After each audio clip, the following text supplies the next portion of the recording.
Hello అండి, welcome back to my channel. So ఈరోజు ఈ వీడియోలోకి వచ్చేసరికి ఏంటంటే, మనకి కడుపులో ఉన్న బిడ్డ చాలా తెలివిగా మంచి డెవలప్మెంట్తో పుట్టాలి అంటే నేను ఒక 5 టిప్స్ అనేది చెప్తాను. సో ఏంటంటే, మనం పుట్టిన తర్వాత కాదు, కడుపులో ఉంటుండగానే బేబీకి తెలివితేటలతో పెంచొచ్చండి. సో బేబీ బ్రెయిన్ డెవలప్మెంట్ గ్రోతింగ్ అనేది బాగా ఉండేలా కొన్ని రకాల టిప్స్ పాటిస్తే బేబీ మంచి తెలివితేటలతో అందంగా మంచి గ్లోయింగ్గా కూడా పుడుతుంది.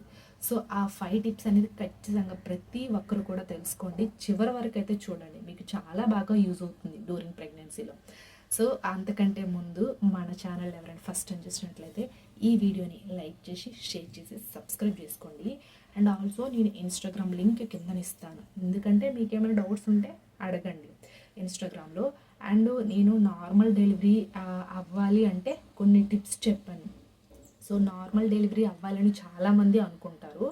సో దానికి టిప్స్ తెలియక ఫైనల్లో సిజరిన్ అయిపోతూ ఉంటుంది. సో అలా కాకుండా మనం సిజరిన్ని పూర్తిగా అవాయిడ్ చేసే విధంగా, నార్మల్ డెలివరీ అయ్యే విధంగా నేను కొన్ని రకాల టిప్స్ అనేది చెప్పాను. కింద డిస్క్రిప్షన్ లింక్స్ ఇచ్చాను, మీకు ఫ్రీ టైం ఖాళీగా ఉండేటప్పుడు చూడండి. సో ఇప్పుడైతే మనం వీడియోలోకి వెళ్ళిపోదాం.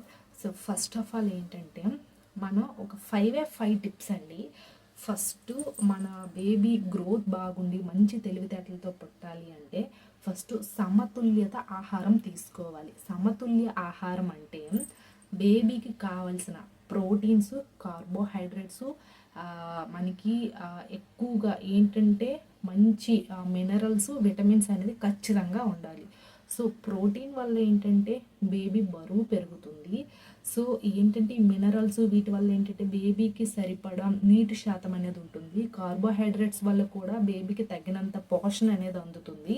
సో కాబట్టి మీరు ఏంటంటే ఎక్కువగా ప్రోటీను, కార్బోహైడ్రేట్స్, మినరల్స్, విటమిన్స్ ఉండే ఆహార పదార్థాలు అనేది మంచి డైట్ అనేది డ్యూరింగ్ ప్రెగ్నెన్సీలో స్టార్ట్ చేయాలి, మొదటి నుంచి కూడాను. సో దానివల్ల ఏంటంటే మంచి సమతుల్య ఆహారం తీసుకోవడం వల్ల బేబీ గ్రోత్ అనేది చాలా బాగుంది, మంచి తెలివితేటలతో పుడుతుంది. సో అది ఫస్ట్. అండ్ సెకండ్ వన్ వచ్చేసరికి ఏంటంటే, మనకి సప్లిమెంట్స్ అంటే మనం ఆహారంలో అంత పోషణ దొరకదు. సో మనం డైలీ తీసుకుని సప్లిమెంట్స్, ట్యాబ్లెట్స్ ఉంటాయి కదా, ఐరన్, మనకి iron tablets, calcium tablets, and also be complex, vitamin D3 ఇలాంటి సప్లిమెంట్స్, ఈ ట్యాబ్లెట్స్ తీసుకోవడం వల్ల కూడా మనకి బేబీకి తగినంత పోషణ అనేది దక్కుతుంది. సో ఫస్ట్ మనం తీసుకునే ఆహార పదార్థాల వల్ల పూర్తిగా దొరకదు, కాబట్టే మనకి మెడిసిన్ కూడా ప్రిస్క్రిప్షన్ చేస్తారు డాక్టర్. ఎందుకంటే మనం తీసుకునే ఆహార పదార్థాల్లో కొంచెం మాత్రమే ఉంటాయి. సో ఈ డైలీ కూడా చాలామంది ఏంటంటే వామిటింగ్స్ అవుతున్నాయి, ఏదో డిఫరెంట్గా కడుపులో తిప్పేస్తుందని ట్యాబ్లెట్స్ని అవాయిడ్ చేస్తారు. చాలామంది నాకు కామెంట్ చేశారు, అక్క నాకు ఐరన్ ట్యాబ్లెట్స్ వేస్తే వామిటింగ్స్ వస్తుంది, బ్లాక్గా మోషన్ వస్తుంది, నాకు నచ్చట్లేదు అంటున్నారు. సో దానివల్ల బేబీకి చాలా ఎఫెక్ట్ ఉంటుంది. సో ఖచ్చితంగా డాక్టర్స్ కామన్గా ఇచ్చే ట్యాబ్లెట్స్ ఏంటి, విటమిన్ D3 కానీ, కాల్షియం ట్యాబ్లెట్స్ కానీ, ఐరన్ ట్యాబ్లెట్స్ కానీ, బి కాంప్లెక్స్ కానీ, ప్రోటీన్ పౌడర్స్ కానీ, సో ఇలాంటివి కామన్గా అందరికి ఇస్తారు. సో ఇవేంటంటే ఇవి తీసుకోవడం వల్ల బేబీకి మంచిగా అన్ని విటమిన్స్ అందుతుంది. సో దానివల్ల ఈ బేబీకి ఐరన్ అంటే రక్తం అందుతుంది, ఎముకలు దృఢంగా మారుతుంది, బేబీ బరువు పెరుగుతుంది. వీటన్నిటి వల్ల ఏంటంటే బేబీ బ్రెయిన్ డెవలప్మెంట్ బాగా ఉండి మంచి తెలివితేటలతో పుడుతుంది. సో ఫస్ట్ సమతుల్య ఆహారం తీసుకోవాలి. ఈ మెడిసిన్ అనేది కంప్లీట్గా 9 months వరకు కూడా వాడాలి, అది second tip. And third tip వచ్చేసరికి ఏంటంటే క్రియాశీలత. సో క్రియాశీలత అంటే నార్మల్గా మనం రెగ్యులర్గా యోగా కానీ, ప్రాణాయామం కానీ, వాకింగ్ కానీ, భర్త బాల్ ఎక్సర్సైజ్ కానీ, డక్ వాక్ కానీ, సో ఇవి ఖచ్చితంగా చెయ్యాలి. సో ఎందుకంటే మనకి నార్మల్ డెలివరీ అవుతుంది. సో ఈ యోగా, ఈ వాకింగు, ధ్యానం, ఈ భర్త బాల్ ఎక్సర్సైజు, సో ఈ డక్ వాక్ ఇవంతా చేయడం వల్ల బాడీ అనేది రక్త ప్రసరణ వ్యవస్థ అనేది మెరుగుపడుతుంది. సో అప్పుడు బేబీకి ఆ రక్తం అనేది బేబీకి అందుతుంది. సో అప్పుడు బేబీ గ్రోత్ బాగుంటుంది కదా. కాబట్టి ఖచ్చితంగా డ్యూరింగ్ ప్రెగ్నెన్సీలో యోగా చేయమంటారు, వాకింగ్ అనేది చేయమంటారు. ఈ ఎక్సర్సైజ్ చేయాలి కొంతమంది. చాలామంది ఏంటంటే యోగా చేయలేకపోవచ్చు, బట్ వాకింగ్ అనేది అందరూ చేయగలుగుతారు. సో కాబట్టి మీరు ఏంటంటే వాకింగ్ కూడా కొంచెం చెయ్యండి.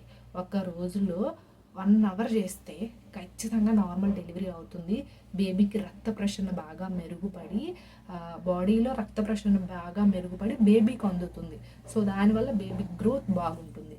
సో అది యోగా అనేది ఖచ్చితంగా చేస్తే చాలా మంచి రిజల్ట్స్ వస్తాయి. బట్ చేయలేని వాళ్ళు జస్ట్ నార్మల్గా ఒక రోజులో 1 అవర్ అయినా సరే వాకింగ్ అనేది చేయండి. అదొకటి. అండ్ ఇంకా ఇది 3rd tip. And 4th tip వచ్చేసరికి ఏంటంటే తగినంత విశ్రాంతి.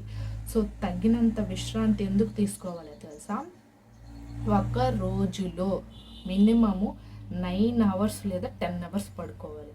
అంటే నైట్ టైము 8 అవర్స్ కంపల్సరీ ఉండాలి.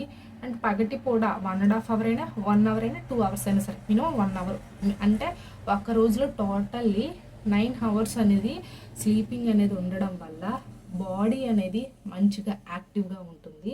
సో మనకి ఏంటంటే బేబీకి అన్ని పోషణలన్నీ కూడా అందుతుంది. సో అంటే పడుకునేటప్పుడు ఏంటంటే బేబీ గ్రోత్ బాగా ఎక్కువగా ఉంటుంది. సో అందుకే డ్యూరింగ్ ప్రెగ్నెన్సీలో ఎక్కువగా విశ్రాంతి తీసుకోవాలి, రెస్ట్ తీసుకోవాలి అంటుంటారు కదా. సో ఆ రెస్ట్ అనేది మినిమం 9 అవర్స్ అనేది తీసుకుంటే బేబీ హెల్తీగా గ్రోత్ అనేది బాగుంటుంది. సో అదొకటి 4th tip. And finally 5th tip. 5th tip వచ్చేసరికి ఏంటంటే మన స్ట్రెస్ని అవాయిడ్ చేసేయాలి. చాలామంది ఎక్కువగా టెన్షన్ పడుతుంటారు, ఒత్తిడి ఎక్కువగా ఉంటుంది, ఆందోళన ఎక్కువగా ఉంటుంది, ఎక్కువగా స్ట్రెస్ ఉంటుంది. ఆ స్ట్రెస్కి కారణాలు ఏంటో కూడా చెప్తాను. చాలామంది ఏంటంటే నార్మల్ అవుతున్నారు, సెక్షన్ అవుతుందని ఒక టెన్షన్ ఉంటుంది. అండ్ బేబీ బాయ్ పుడతారా, బేబీ గర్ల్ పుడుతుందని ఒక టెన్షన్ ఉంటుంది. సో డ్యూరింగ్ ప్రెగ్నెన్సీలో కొంతమందికి కామన్గా వచ్చే హెల్త్ ఇష్యూస్ వల్ల కొంత సగం టెన్షన్ ఉంటుంది. ఇంకొంతమందికి ఎలా అంటే ఇంకా ప్రెగ్నెన్సీ కన్ఫర్మ్ అయ్యాక ఫ్యామిలీ ఇష్యూస్ వల్ల కొన్ని ఉంటాయి. సో ఈ 4 వల్ల కొంచెం ఎక్కువగా స్ట్రెస్ అనేది ఉంటుంది. సో ఆ స్ట్రెస్ అనేది మనతో పాటు కంటిన్యూ చేసామనుకోండి డ్యూరింగ్ ప్రెగ్నెన్సీలో బేబీ హెల్తీగా పెరగదు, మంచి డెవలప్మెంట్ అనేది ఉండదు.